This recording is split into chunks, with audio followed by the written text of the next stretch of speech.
salut à tous, aujourd'hui on se retrouve pour la deuxième étape de la Lozérienne. En raison des conditions climatiques et de la vigilance orange pluie et orage prévue dans les départements voisins et en Lozère, le parcours a donc été modifié et on utilise le tracé du dimanche matin.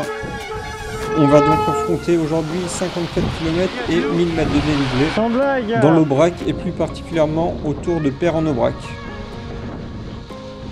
Les 6 premiers kilomètres sont relativement calmes et plutôt roulants malgré les fortes bourrasques de vent. On rentre dans le premier passage technique qui est à peine assez large pour faire passer les pneus de mon fat, ce qui ne me laisse pas le droit à l'erreur.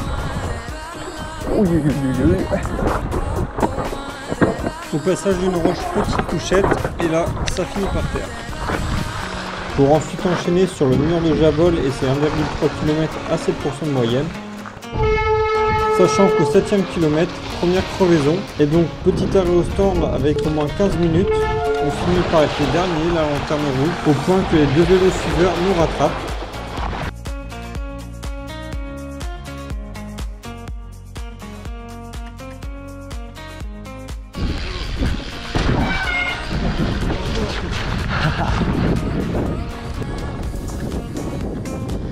La descente vers Fontbonne en direction du lac de Ganivet où le ravitaillement nous attend. Une descente bien sympathique avec de nombreuses racines. C'est dans ce genre de passage que je me rends compte que le changement de ma RockShox Buto en 100 mm par un modèle full rigide en carbone était vraiment une bonne idée. Ça me permet de gagner en maniabilité et en précision de pilotage. On place plus facilement le vélo où on veut, néanmoins ça tabasse un peu.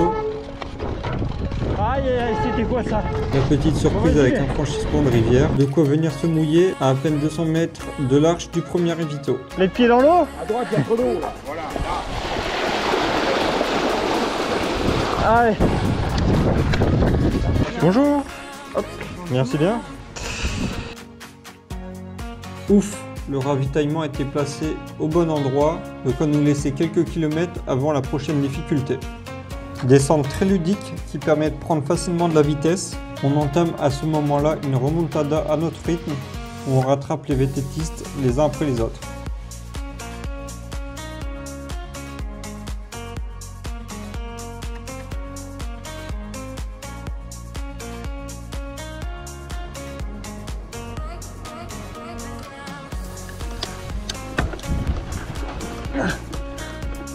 De nouveau dans les sous-bois, une grosse montée se présente à nous, bien raide, bien pentue. Il faut donc à ce moment-là prendre un peu d'inertie, venir placer sa chaîne sur le bon pignon, ainsi qu'orienter et placer son corps correctement sur la selle, le genre d'obstacle qui fait monter rapidement le cardio. S'ensuit de beaux singles au travers des arbres et de la végétation, avec la présence de mousse sur la plupart de la surface du sol.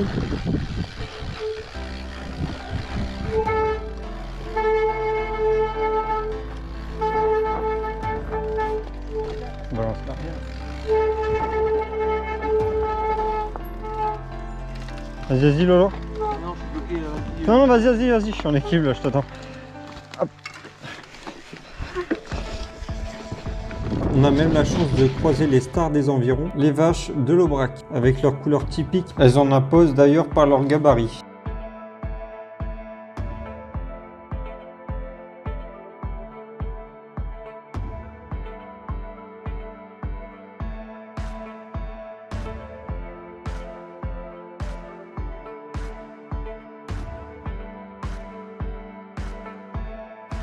Petite erreur pour ma part car ce jour-là je n'avais pas placé la bonnette sur la caméra, ce qui fait qu'elle reçoit beaucoup d'eau et que le son est vraiment très mauvais et très peu exploitable.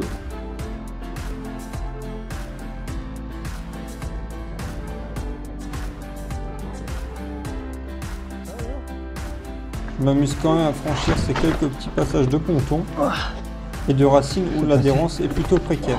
Mais il faut dire que je suis plutôt bien loti niveau monde de pneumatique avec ces gros crampons sur mes Max S-Mignon, le top.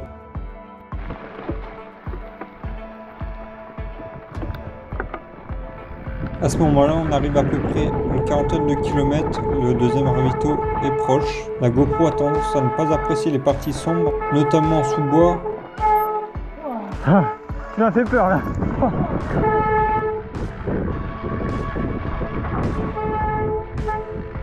En prenant en compte les différents paramètres, L'humidité, l'angle de la roue et la racine, ça ne pardonne pas. Déjà la deuxième chute. Oh putain. Aïe aïe aïe. Ouais non c'est rien, c'est juste que je me suis coincé un peu le poignet. Je suis tombé avant toi.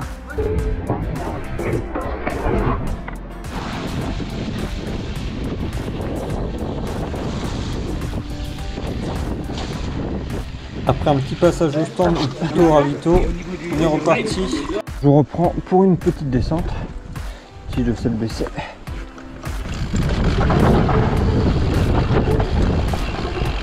Cette petite est quand même impressionnante.